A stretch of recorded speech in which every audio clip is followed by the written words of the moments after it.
No, let me finish. There's You a will point have your of turn order, because the this is Honorable hearing. Santay. This is not an allusion Order. to prejudge the veracity of the allegation. Honorable Santay, there is a point of order. This is also a And point that of enjoys order. the highest Chair. hierarchy Oh.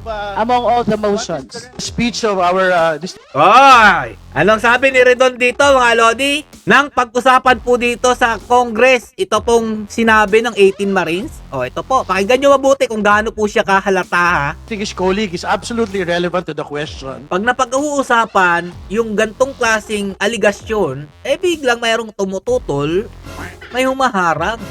Bakit napapahiya ba kayo? Nalalaman ng publiko, na taong bayan, kung gaano po kayo kagahaman sa pera? Eh, dapat pinapatuloy nyo yung kanyang pagsasalita para malaman ng sambayan ng Pilipino kung gaano kayo kakurakot. Nanggigigil si Redon, mga idol, oh. Kitang-kita sa mukha, nanggigigil siya eh. Tigil mo yun! Mababisto kami! Parang ganun yung gusto niya sabihin eh.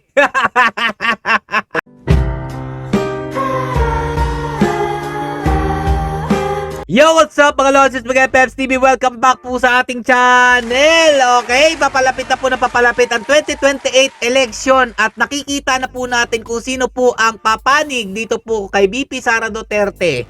Ito nga po mga Lodi, Rep Redon nasupalpal ni Rep Suntay. Paano ba namang di masusupalpal? Eh halatado, nakabado, na madamay o madawit dito po sa mga ibinunyag nitong 18 Marines o ex-Marines po na di umano'y nakatanggap ng mga mali-malitang pera. Tiniliber daw po nila ito sa mga townhouse, bahay, etc. Huwag naman masyadong halata, Redon. O, eto mga Lodi panoorin po muna natin ito pong Tulfo Brothers. Dahil nung nakaraan, porsigido po sila na matuloy ang impeachment. Ano po yung dahilan mga Lodi Related po ito dito sa ipapakita kong video about po dito kay Rep Redon at saka kay Rep Suntay. Panoorin po natin kung gaano po sila kabayas. Pero sir, nananatili yung desire nyo na sana ituloy yung... Very much na gusto kong makita ng mga kababayan natin yung ebidensya. That's what I want. Gusto kong makita kung anong meron. Ano ba meron dito? O sige, tatayo ba ito? May laban ba, di ba? Ang dahilan bakit gusto po nila matuloy ang impeachment kay VP Sara Duterte para po makita ng taong bayan kung titindig daw po ba itong impeachment na ito at matibay po ba yung mga ebidensyang gagamitin po laban sa kanya. Ano pong pinagkaiba? Nito pong dapat paimbestigahan nyo ang sinabi po ng 18 ex-Marines na di umano itong mga nasa listahan ay nakatanggap daw po ng mali-malitang pera kasama ka, Erwin Tulfo, dito po sa nabanggit nakatanggap di umano ng mali-malitang pera.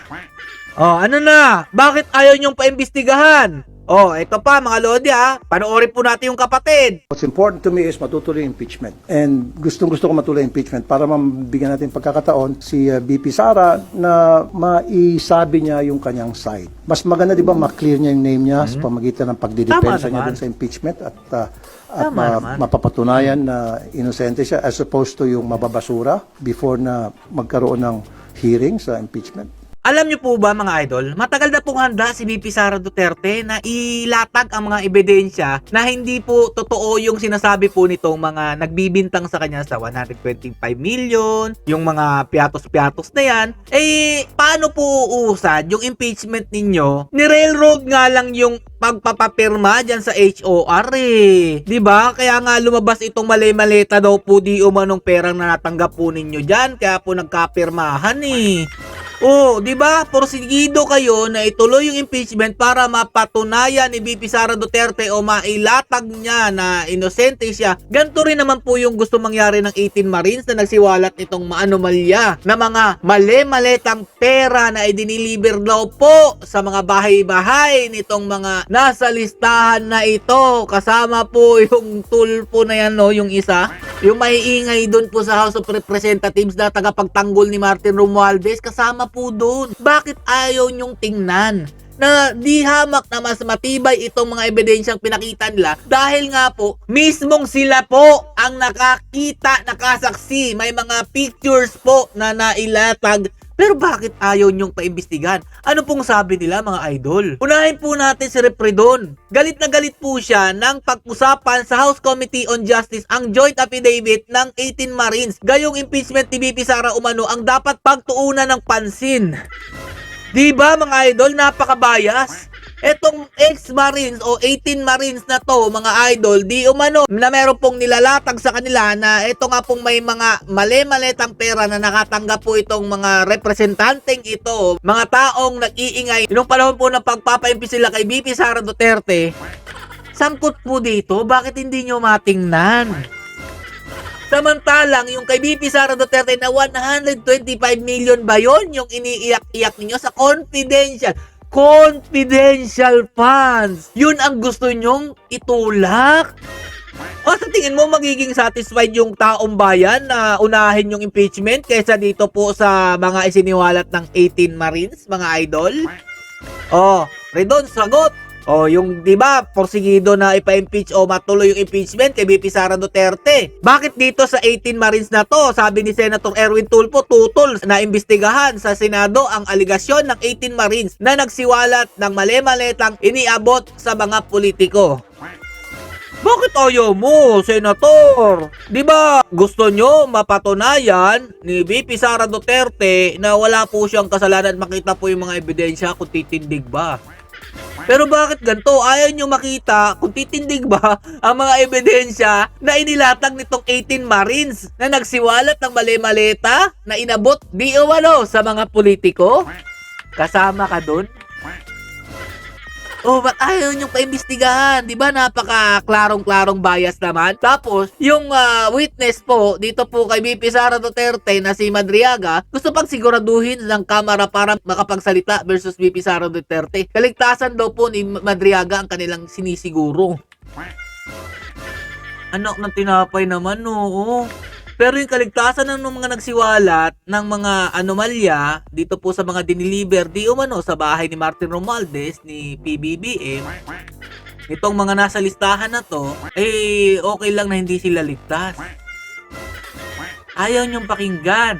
So eto nga mga Lodi, panood po natin sa inyo yung pagsupalpal po ni Repson Tay dito po kay Rep Redon na kasi halatang halata po talaga na meron po siyang tinatago. O eto, pakinggan nyo pong mabuti para mapagkumpara po natin kung gaano po sila kaporsigido kay BP Sara Duterte na matuloy ang impeachment kumpara po dito sa 18 Marines na nagsiwalat po ng mali-malitang pera na binigay daw po di umano sa mga politiko. There have been allegations that some members of Congress nakatanggap ng envelope, nakatanggap ng maleta. Ito'y naibigay kung hindi sa opisina, sa townhouse. No, let me finish. There's You a will point have your of turn order, because the this is Honorable bearing. Tay. Pag napag-uusapan yung gantong klaseng aligasyon, biglang mayroong tumututol, may humaharang. Bakit napapahiya ba kayo? Nalalaman ng publiko na taong bayan kung gaano po kayo kagahaman sa pera? Dapat pinapatuloy nyo yung kanyang pagsasalita para malaman ng sambayan ng Pilipino kung gaano kayo kakurakot. This is not an allusion Order. to prejudge the veracity of the allegation. Honorable Suntay, there is a point of order. This is also a point That of order. enjoys the Madam highest Chair. hierarchy Oh. among all the motions. Speech of our Ay! Anong sabi ni Redon dito mga Lodi? Nang pag-usapan po dito sa Congress, ito pong sinabi ng 18 Marines. Ito po, pakinggan nyo mabuti kung gaano po siya kahalata distinguished colleague is absolutely relevant to the question of sufficiency of form and substance in the matter, and more importantly, my understanding of what he's stating today is that he's probably accusing members of Congress, members of the House Committee on Justice, as receiving payments for the implementation of our mandate in the impeachment proceeding. So, which is which, Madam Chair? So I think his speech is out of order, and this should be decided promptly by the committee. Out of order pag yung may nag-uusapan about sa inyo dyan. Pero kapag about kay BP Sara Duterte, talagang gusto nyo, talakayin ninyo dyan. Ang lupit mo talaga, Redon, kaya kumakapal yung pisgi mo Dapat, mas pinapriority nyo ito dahil nga po may mga ebidensya, nilatag. Dun sa mga bahay-bahay, kasama po dyan si Kimbo. Bakit hindi nyo tutukan? Dahil ba madadamay kayo? Nag-uumpisa na ba? Lumabas yung mga baho ninyo? Umaalingasaw na ba? Tuloy po natin kung gaano po nasubalpal ni Repson Tay ito po si Redon. Statement to the current impeachment proceedings. He is jumping the gun. This is actually relevant not only in the determination of form and substance. This is relevant in the impartiality, in determining the impartiality of this hearing, which is very important. Nanggigigil si Redon, mga idol, oh. Kitang-kita sa mukha. Nanggigigil siya, eh. Tigil mo yun. Mababisto kami. Parang ganun yung gusto niya sabihin, eh.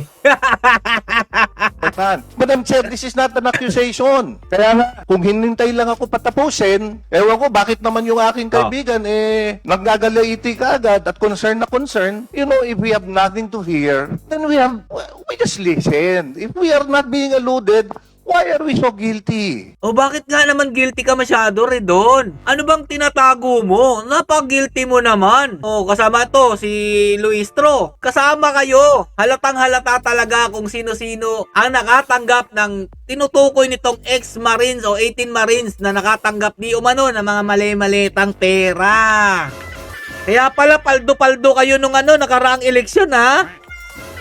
Eto mga Lodi, para sa inyong kaalaman, ganito po kabayas ang Congress ngayon. Kung dati binalik po ni Tatay Duterte ang tiwala ng sambayan ng Pilipino dahil nga po liquidated ang lahat po ng ginagawa po nila dyan pag budget hearing. Ngayon po mga Lodi, nakakakilabot po itong mga revelasyon na natatanggap po natin o nakikita sa social media. Pero ayaw po nilang pag-usapan. Mas importante sa kanila, ituloy daw po ang impeachment kay VP Sara Duterte. Kapag meron pong impeachment, yan po ay uubos lang ng pera, kaba ng bayan para lang po talakayin itong walang kwentang impeachment na to. Yan po talaga mangyayari sa ating bansa. Pero ito mga Lodi, may mga klarong ebidensya, may mga klarong witnesses, pero kapag sila po ang tinamaan, hindi po yan credible para sa kanila. Ganon po kabayas itong Tulfo Brothers at saka ito pong si Redon. Paano po natin pagkakatiwalaan itong Congress kung alam naman po natin na mayroon lang po silang pinapanigan pagdating po sa pagpapaimbestiga sa mga maanomalyang tinutukoy po ng mga witnesses. Hanggang dito lang po muna. Stay safe and God bless you all. Duterte pa rin.